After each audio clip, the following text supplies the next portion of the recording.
Many of us spend our whole life in search of purpose, desperately seeking meaningful ways to make a difference in the world with the short amount of time we are given. The Deploying High podcast has been designed to help you analyze what gives you purpose. Hello, I'm your host, Gene Saunders, founder and CEO of Project Lifesaver International, and this is Deploying High, where we bring everything into view. Today, I am very fortunate to have one of the behind-the-scenes people of Project Lifesaver International, and he has been for some time. Has a very interesting story, a wonderful gentleman that I've known for some time. So let's welcome to the program today Mr. Brad Trahan, who is on our board of trustees. Hello, Brad. Good morning, Chief. How you doing? I am doing good, sir. How are you? Good, thank you. A little chilly where you're at? It's a little chilly. Going to get a high of 36 today, but you know what? We're another day closer to spring, so it's all good. There you go. There you go.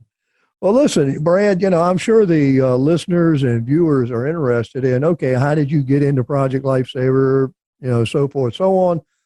But I think we need to do a little background. I know your background, but I want to make sure the listeners also know, who you are and what your background for this is. And I know it's more to the autism spectrum. So how about telling us about how you got into that? Sure. Appreciate it. My wife and I, we're coming up on 25 years of marriage this May. So we're blessed to have Congratulations. a great wife, Joni. Thank you. And we have 3 kids. We have our oldest son, Brendan, is active military in the United States Air Force. We have our son, Reese, who's 21, going to be 22 in April. We'll be talking about, and then our daughter, Peyton, who's 18, going to a local community college in business management. We had Brendan, of course, he was our first child, and things went fine. Then Reese came along and had Reese, and during the progress of Reese's, you get progress reports. Our local county would send out paperwork saying, how's your child developing? Are they doing different things at different times? And I remember getting these reports, and quite honestly, I'd have to check off no.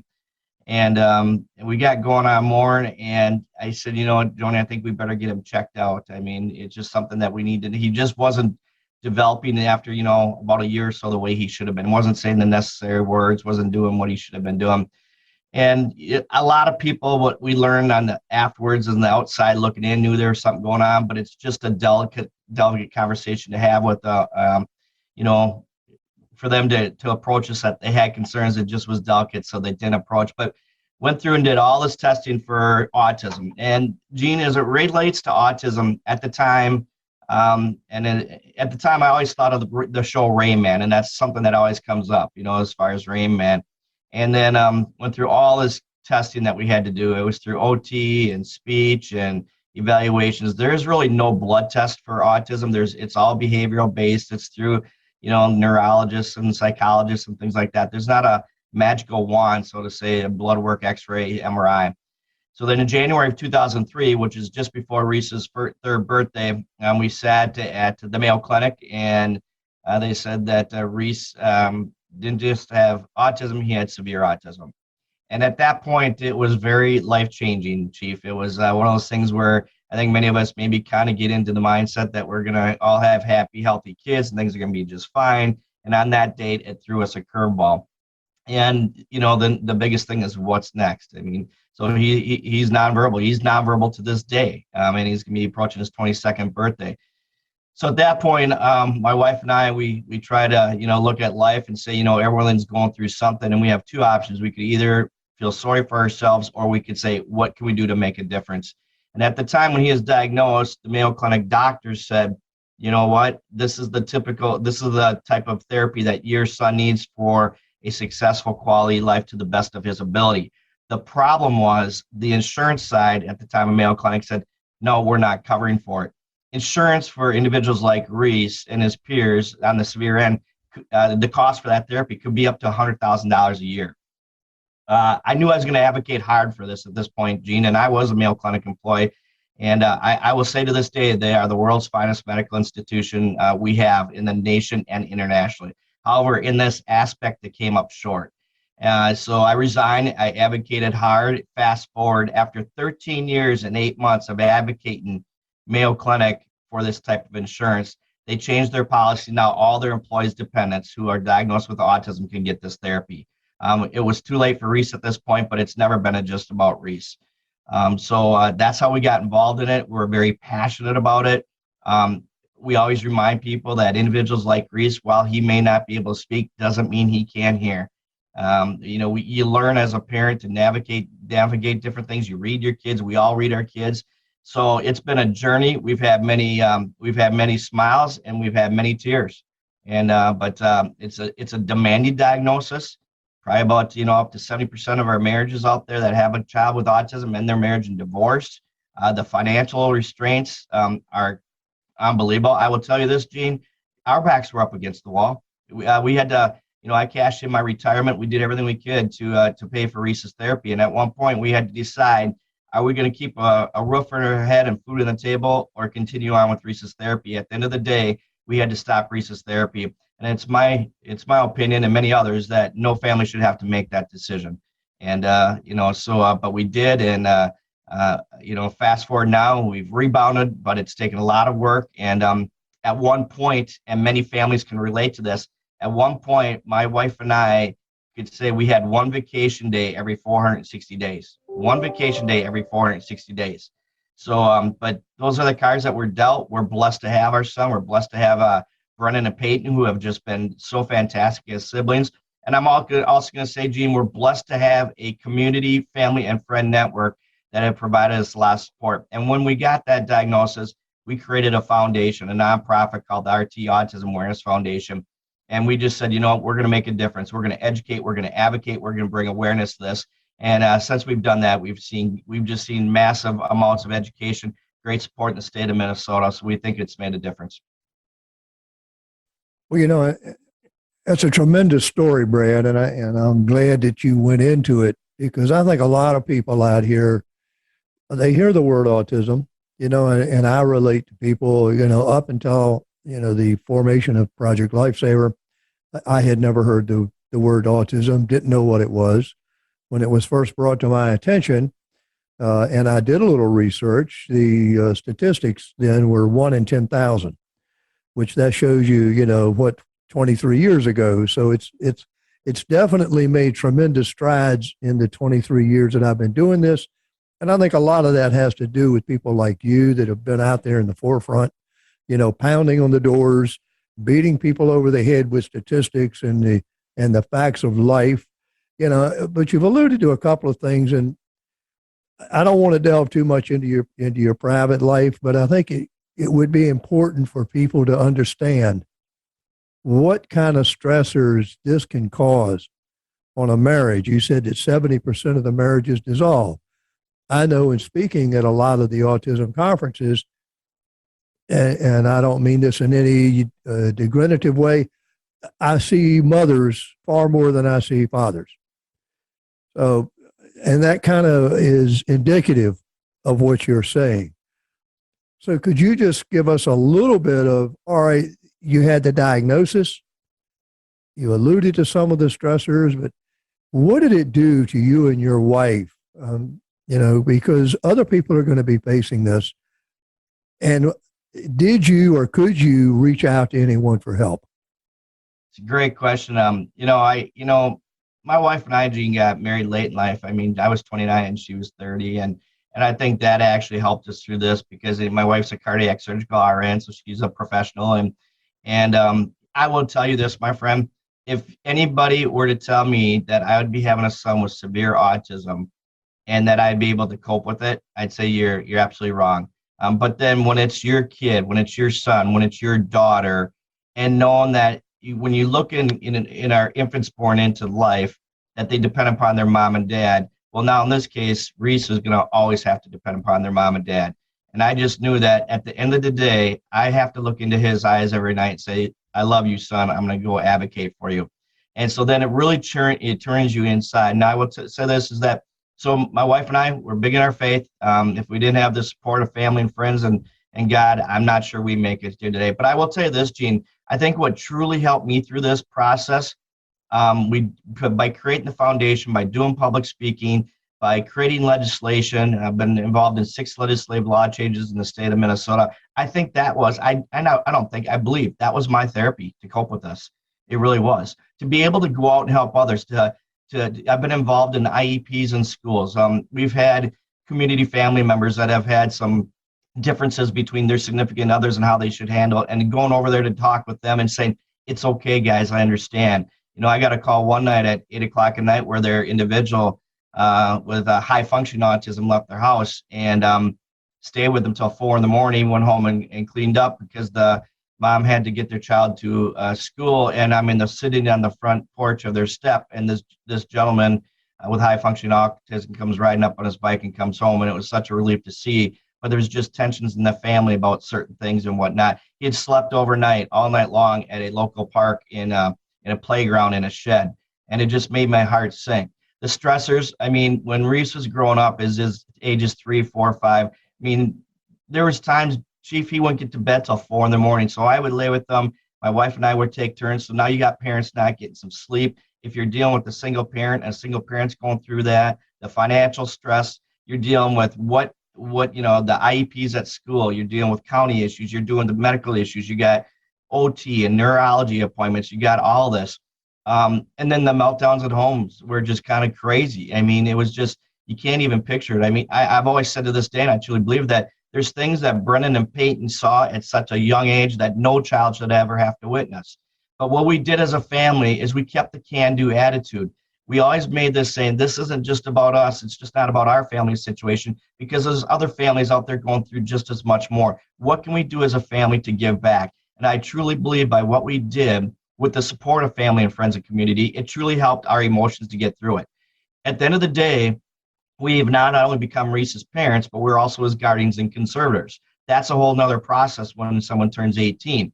And, but what we have to do now as parents is make sure that we have things set up for Reese, because one day Joni and I won't be here anymore. So his well-being will be overseen by Brendan and Peyton. The stressors are unbelievable. I just ask people, don't be so quick to judge. There's not everybody out there with autism that are on the severe end. It's 50% of them. Matter of fact, Gene, autism is the fastest growing disability our nation faces today. There's little supports. Joni and I were actually, just because we were a married couple with an income, you get penalized because the lacks of services. You can get some services, but they base it on income and they give you a parental fee. So, there's not only do you pay taxes, but you have to pay for these services on top of that. So people just can't afford it. You would go out in the community, there's so much that Joni and I did outside of the community, but we had to do it by ourselves because Reese would just maybe have a meltdown or he'd have something going on. People would stare and they'd look, and it makes it for an uncomfortable situation.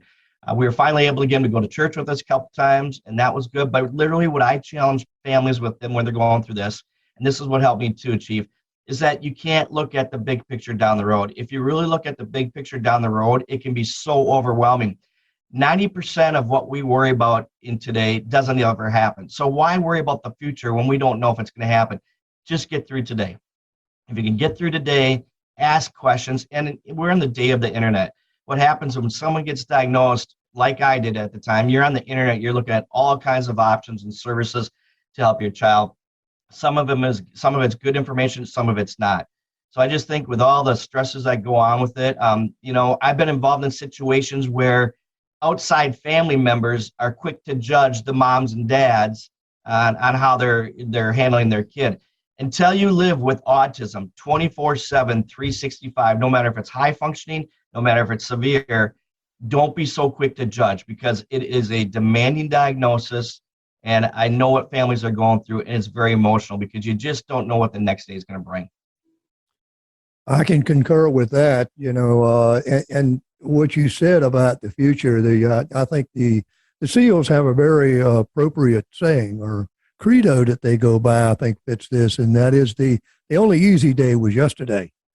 Now you got today, and you have to go day to day. And I can appreciate what you say, especially when we're talking about meltdowns. As you know, I have a granddaughter that has Asperger's, and until I actually witnessed a meltdown, I did not have a full appreciation of what kind of stressor that can be. and how people react to it. But it's demanding. I can see that it's demanding. I mean, when we were keeping and babysitting the granddaughter, very, very demanding. It's something that there's no relaxation. Not to me. We've had many family and friends. They said they don't know how we do it, and it's just you just do. And I think the other thing that's going on, and just for as an educational standpoint, society is just not really ready in terms of long-term care for individuals with autism. My wife and I are both turning 55 this year, and Reese is going to be 22. While he's growing older and stronger, and we are growing older and weaker, we are not equipped as a society to take care of our individuals with autism. We see in the foreseeable future, Reese, I mean, he could be with us till he's 30, so we're going to be in our 60s.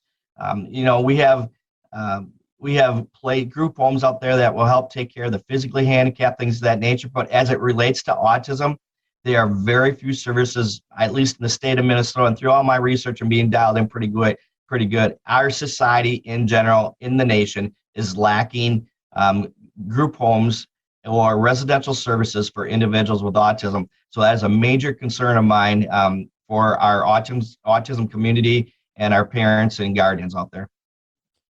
Do you think that when all these statistics started to change and the CDC started to take a little closer look at this, and 1 in 1,000 became 1 in 300, and that our government and even our medical society failed to think about the fact that these kids are always going to have autism and these kids are going to be adults? What then? Where do we go from there when you and your wife and the caregivers that are now overseeing this and doing what is necessary to sustain them are not around anymore? What happens then?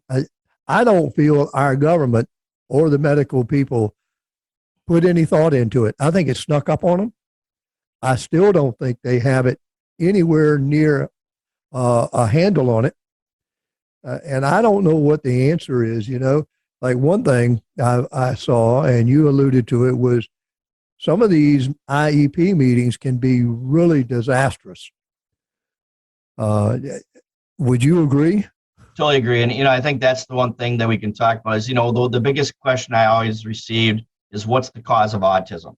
And I can tell you to this day, there is no known cause or no known cure. There's a lot of speculation, a lot of different things that I won't get into, but I will tell you this, that our researchers, our science must stay open to everything.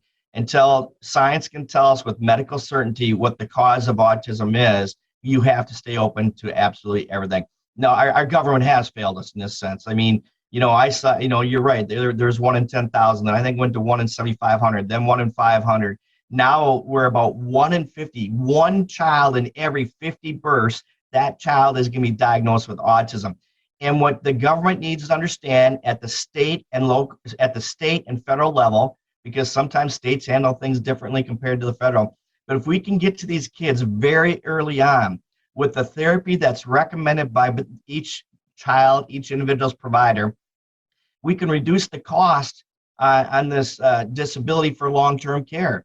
We need to invest and pay the money up front to give these individuals the care and therapy that they need. And by doing so, is going to help the long term. If you don't, there's just a certain time frame that we need to get these individuals where they can put, to maximize their success. I know when we were battling for insurance for Reese, I mean, I don't know the exact number, Chief. I don't want to say it, but I know that ages like 2 to 8, 2 to 10 years old are critical times. So we want to get that information. One, people also have to understand that while Reese is on the severe end, it's pretty easy to notice something's going on with Reese. We have many individuals with high functioning autism. They're working in jobs, they're driving vehicles, but the concern is they're very vulnerable. I've been involved in situations where an individual was working at a local restaurant. Co-workers were taking his paycheck and getting some money and then using it for drugs. He was vulnerable that he would be caught up in some stuff where he was the go-between person. So even when you look on one side where we're dealing with the severe situation with Reese, The challenges for other families that have high functioning kids on the spectrum have different sets of challenges, but are just as demanding.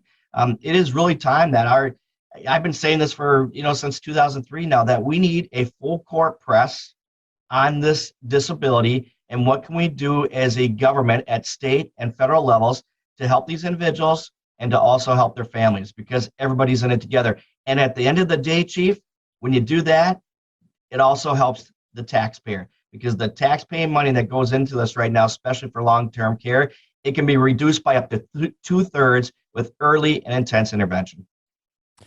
I can't agree more, Brad, and I'd just like to relate. I think sometimes families, parents, and even some medical don't even recognize when things are not exactly right. And I'll give you a personal relating to that. My granddaughter, as I mentioned earlier, has Asperger's. When she was about 2 years old, I guess because of my relationship with autism and going to the conferences and talking to people like you, I started to pick up on some things. One of the things I started to pick up on was that she needed structure all the time. And I started it with her parents said they couldn't get her to go to bed. She wouldn't go to bed. She wouldn't go to sleep. So when she stayed over with us, I started a structural like countdown, 30 minutes. I'd go in, okay, 30 minutes, bedtime, 20 minutes, bedtime, 10 minutes, bedtime. And I would count down, and I never had a problem getting her to bed and going to sleep from that when I did that. Also, my wife and I would relate, okay, this is what we're going to do tomorrow. Now, you need to know we're going here, we're going here, we're going here.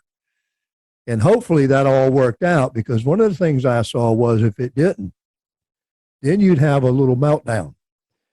And my wife and I finally brought it, when I first saw one of her meltdowns, she had been taken to the doctor, and the doctor said, well, it's just the terrible twos. Well, that didn't look like the terrible twos to me. I've been through 4 boys, and their terrible twos didn't look anything like that. And this was the first real meltdown that I had seen. And we urged my son and daughter-in-law, you need to take her to a neurologist. Well, when they did, that's when they got the diagnosis. Yeah, she had Asperger's. So my point there is that I don't think sometimes parents or even some medical people, especially general practitioners, don't recognize the signs. And I would say better safe than sorry. Go to a neurologist. If you see anything that is not what you think is a normal situation, or that you feel like is comfortable for you and the child, take a look at it. Totally agree on that. I start out by saying our son has severe autism. When we took him to his initial appointment, our response was, he's a boys develop later than girls. Again, he's on the severe end. So the general practitioner at that point just basically said, don't worry about it. Boys develop later than girls and whatnot. So it really gives credence to your point that is so important, that we just weren't going to sit back and ignore it because the signs were too evident. And kudos to you for that type of a schedule, because that is important. We tell Reese all the time what's going on. We tell him if there's going to be an appointment. We tell him what's going on. We're going to tell him when he's a good time. Again, he may not be able to talk. Doesn't mean he can't hear. Here, interesting fact on Reese, when he was at school at one point, they would go into the classroom and they'd listen to the morning weather forecast. And then after that, the students would look outside at the weather. They had this app where you can spin temperatures, and each student would spin a temperature, which they thought the temperature was going to be for the day. They said Reese was the most accurate student in that classroom, hitting the temperature for that day, anywhere missing it from either 1 to 2 degrees. So you just can't make that up. When you have temperatures from 1 degree all the way up to 100 degrees, and he was hitting it within 1 to 2 degrees, that was awesome. And when you really look at it, for all I know, he knows how to tell time. He obviously knows English language, and he knows so much more than we know about. So that's what we always have to do. Another stressor, Chief, that I want to bring up, because it's important for people to know, we can't think about a dental appointment for your kids. When you take your kids to a dental appointment, it's not a problem. They get checked out. for individuals like Reese and his peers, sometimes it's a full-blown anesthesia. They can't handle instruments. They can't handle the noises. They can't handle the light. So for Reese, he always has to be put under anesthesia and many times hospitalized for simple dental work. So those are just some of the other things that add to the stressors that we talked about earlier that, until you walk it and live it each and every day, people on the outside really don't understand. But these are true life scenarios that families face every single day of their lives. Well, Brad, my hat's off to you. I don't think I can commend you enough just with my brief interaction with it. We've got about 4 minutes left. So what I would like to do very quickly, all right, you're on the board of trustees for Project Lifesaver. You've been there since 2009. How did you get involved with Project Lifesaver? Well, I tell you, I live in Rochester, Minnesota, and there's a search for a missing young man in Wisconsin. Heard about it, so I drove over. Long story short, after a couple of days and seeing that what goes on to a search, it was just amazing with law enforcement, fire, public safety, and volunteers. And sadly enough, they ended up finding that young man deceased in a pond about 300 yards south of his home. I was driving my 2.5, 3 hours home, and it would just bother me immensely. So like all parents do, we're thinking, what can we do to help our community? I'm a firm believer to say, okay, if we can help our community and share the stories, other communities can learn. So I found Project Lifesaver, and I studied it. I'm not one to just jump on someone's bandwagon. I want to learn about it. Of course, I learned about Project Lifesaver at the time. We had communications, of course, with you. Went to our local sheriff and say, if we started this program, would you support it? And he goes, it's an awesome idea. We want to do it. We just don't have the funding for it. So our foundation at that time put up $15,000 to bring Project Lifesaver into our community. I have such a passion for what you, your staff, past and present, volunteers do. It's just amazing. We sit here today as Project Lifesaver International, 3,873 rescues, no fatalities.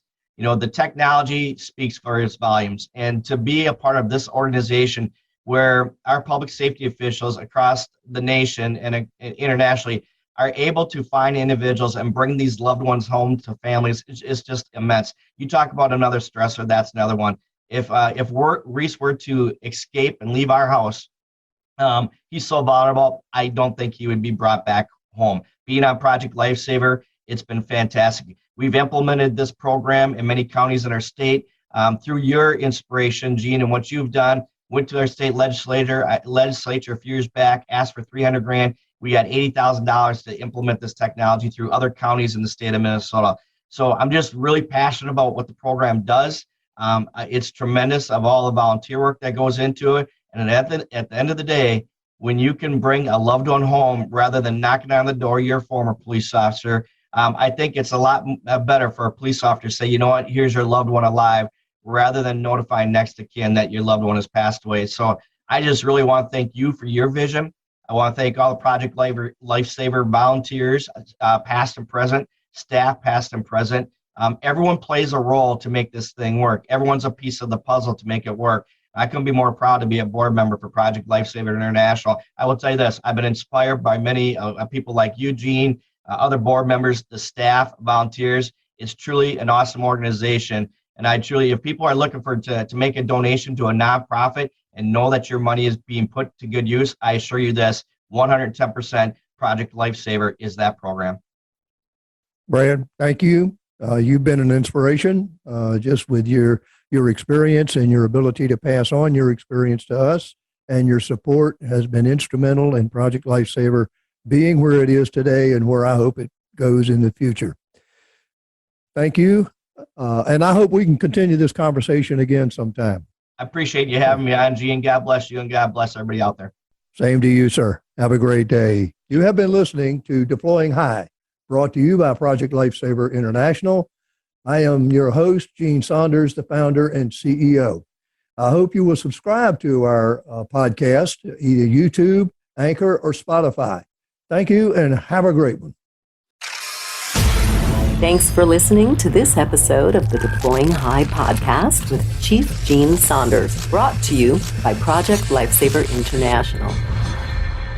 Deploying High would like to thank all of our supporters across the country and around the world. If you'd like to help support the podcast, please subscribe to our channel, make a donation, and don't forget to tell a friend about us. All proceeds from the Deploying High podcast go to support Project Lifesaver International, online at projectlifesaver.org, the original 501c3 nonprofit organization.